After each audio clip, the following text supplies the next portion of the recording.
Garuda Express, an international courier service. Hyderabad Uppal stadium వేదికగా అట్టహాసంగా జరిగిన IPL 10 ప్రారంభోత్సవంలో బ్రిటిష్ మోడల్ నటి యామీ జాక్సన్ తన డాన్స్ తో కన్విన్స్ చేసిన సంగతి అందరికీ తెలిసిందే.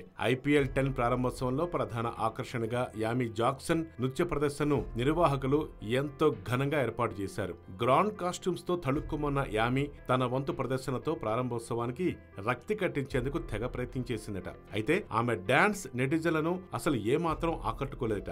ఆమె డాన్స్ ను తప్పుబడుతూ ట్విట్టర్లో విమర్శలు వ్యక్తమవుతున్నాయి. యామీ జాక్సన్ డాన్స్ చాలా దారుణంగా ఉంది. ఆమె డాన్స్ ను చూసి 28 మంది డాన్స్ టీచర్లు తమ డాన్స్ అకాడమీని మూసేసుకుని కాశీకి వెళ్లిపోయారంటూ ఓ నెటిజన్ కామెంట్ చేశాడు. యామీ కన్నా విరాట్ కోహ్లీ, సన్నీ లియోన్లు బాగా డాన్స్ చేయగలరంటూ మరికొందరు నెటిజన్లు చమత్కరించారు. మరోవైపు యామీ జాక్సన్ కంటే తూర్పు గోదావరి మన డాన్సర్లే క్యాబరే డాన్స్ బాగా చేస్తారని మరొక నెటిజన్ ఘాటుగా వ్యాఖ్యానించాడు. ఈ రకంగా ట్విట్టర్లో, సోషల్ మీడియాలో యామీ జాక్సన్ డాన్స్ మీద జోకులు, విమర్శలు వెలువెత్తుతున్నాయి. IPL 10 ప్రారంభోత్సవం స్థాయికి తగ్గట్టు ఆమె ప్రదర్శన లేదని ట్విట్టర్లో అందరూ వ్యాఖ్యానిస్తున్నారు. హాయ్ యోయో వ్యూవర్స్, సబ్స్క్రైబ్ చేసేటప్పుడు అక్కడ ఉండే గంట సింబల్ ను ప్రెస్ చేయడం మర్చిపోవద్దు. అప్పుడే మీకు ఎనీ టైం అప్డేట్స్ నోటిఫికేషన్స్ వచ్చేస్తాయి.